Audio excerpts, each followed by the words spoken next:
नमस्कार, सत श्री अकाल, आदाब, जय जिनेंद्र, वंदे मातरम। तो चलिए अब हम बात करेंगे प्रश्नावली 1.1 के सवाल नंबर 3 के बारे में। अच्छा सा क्वेश्चन है, बड़ा प्यारा प्यारा सा क्वेश्चन है ये भी।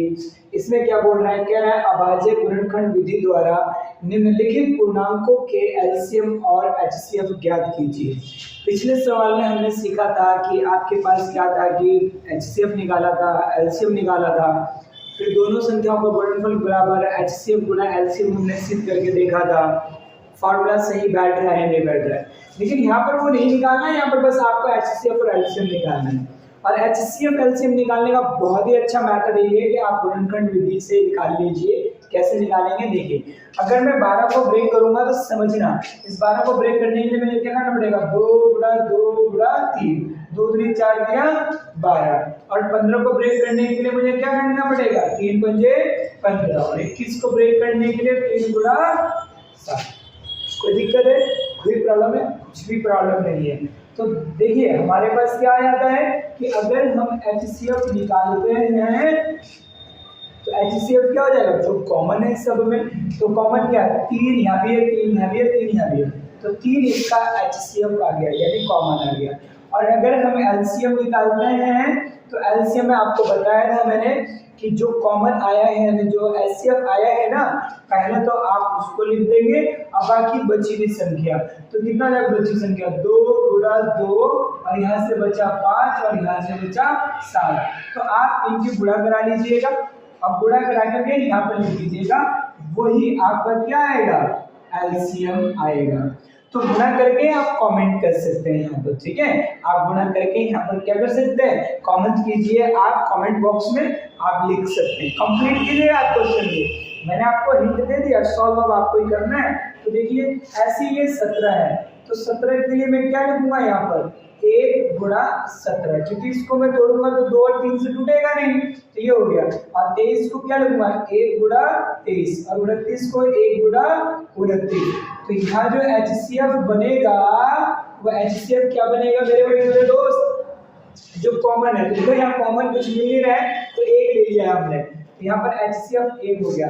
और एलसीएम क्या हो गया, जो एचसीएफ आया कॉमन उसको लिख दिया, अब बाकी बची हुई संख्याएं लिखो। तो ये 17 हो गया और 23 हो गया और ये 29 यानी 29 हो गया। और अगर आपको इसको सिंगल नंबर में निकालना है तो आप यहाँ पर लिख सकते हैं गुणा करेंगे, तो एलसीएम बराबर इसकी गुणा करके आप यहाँ पर लिख देंगे। देखिए गुणा करना आपका काम है, इसकी गुणा इसमें, फिर इसकी गुणा इसमें, फिर इसकी गुणा इसमें। तो आप गुणा कर लीजिए, फिर आपके पास क्या जाएगा, फाइनल आंसर मिल जाएगा।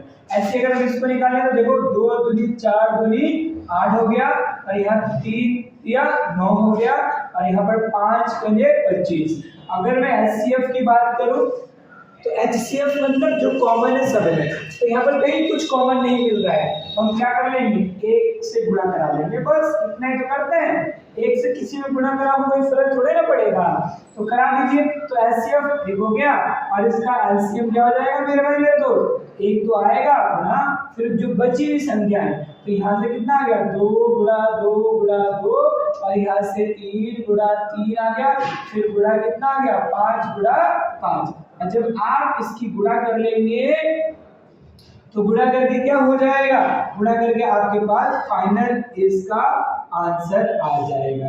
तो इसमें तो बस इतना ही करना है, कुछ ज्यादा है नहीं कि आपको क्या करना है क्या नहीं करना, ठीक है। तो चलिए मैं यहाँ पर इसके गुणा करा के मैं आंसर लिख देता हूँ, आप मैच कर लीजिएगा, ठीक है।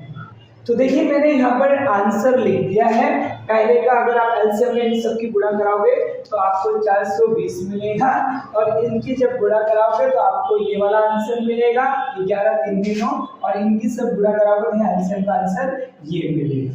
तो बहुत ही अच्छा और बहुत ही प्यारा क्वेश्चन है। तो चलिए हम मिलेंगे अगले क्वेश्चन में। समझ रहे हैं आप, सारे क्वेश्चन अच्छे से समझा दूंगा मैं, जो भी इंपॉर्टेंट क्वेश्चंस होंगे वो भी मैं आपको बता दूंगा, जो सॉल्व करने लायक क्वेश्चन है वो मैं सॉल्व करूंगा, और जो बकेदी वाले क्वेश्चन है वो आप ट्राई करेंगे सॉल्व करने के लिए, ठीक है। तो चलिए फिर मिलते हैं हम अगली वीडियो में और अगले क्वेश्चन के साथ।